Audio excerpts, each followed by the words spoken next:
استاد جی اگر سنت والی نماز میں صرف فرض پڑھ لیے، مثلاً ظہر میں 4 فرض پڑھ لیے اور سنت چھوڑ دیں کہ تھوڑی دیر میں پڑھتا ہوں اور عصر کا وقت داخل ہو گیا، تو پھر سنت نہیں پڑھ سکتے بھائی، وقت کے اندر اندر پڑھنی پڑیں گی۔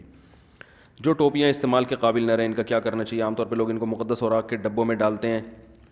او بھائی دیکھو، ٹوپی جو ہے نا آپ کے لباس کا حصہ ہے۔ یہ جو مسجدوں میں ٹوپیاں رکھنے کا رواج ہے یہ بالکل صحیح نہیں ہے۔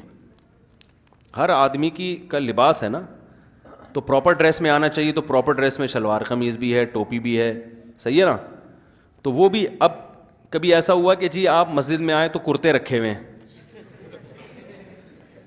ہیں جی، یا شلواریں رکھی ہوئی ہیں، تو جب کرتے شلوار نہیں ہوتے ٹوپی کا کیا کام ہے مسجد میں؟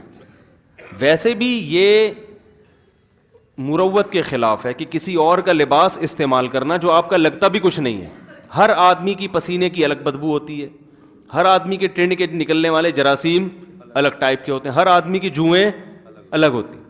ایک ہی ٹوپی صبح سے لے کے رات تک مختلف قسم کی کھوپڑیوں سے گھوم گھوم کے آپ کی کھوپڑی میں آئے تو یہ ویسے بھی صفائی کے، ایسی صورت میں تو میں تو ننگے سر پڑھ لیتا ہوں، مسجد کی ٹوپی استعمال نہیں کرتا۔ ٹوپی اپنے پاس رکھو بھائی، ویسے 24 گھنٹے سر ڈھاکو، نہیں تو کم از کم نماز کے وقت جیب میں رکھو اپنی، نہیں ہے تو ایسے ہی پڑھ لو، وہ زیادہ بہتر ہے کسی اور کی ٹوپی پہننے سے۔ یہ جیسے ایک تولیہ 20 آدمی استعمال کر رہے ہوں تو غلط ہے نا، اس کے پسینہ الگ ٹائپ کا ہے، اس کا پسینہ الگ ٹائپ کا ہے، وہ پتہ نہیں کس قسم کا پسینہ نکال رہا ہے، وہ سارے پسینے آپ اپنے منہ پہ لا کے مل رہے ہیں، کتنی غلط بات ہے۔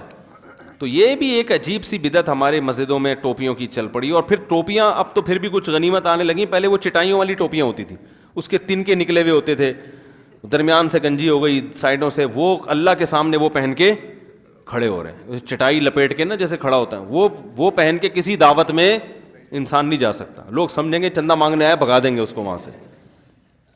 تو اللہ کے سامنے بھی پراپر ڈریس میں انسان کو ہونا چاہیے، سمجھ رہے ہیں؟ اچھا وہ یہ ہو گیا ٹوپی کا مسئلہ۔ مفتی صاحب کسی غیر محرم کو نماز کا یا کسی دینی کام کی ترغیب دینا صحیح ہے؟ یعنی چچی یا بھابھی وغیرہ کو؟ چچی بھابھی تو اپنے گھر کے رشتے ہوتے ہیں، ان کو ترغیب دے سکتے ہیں لیکن پردے میں۔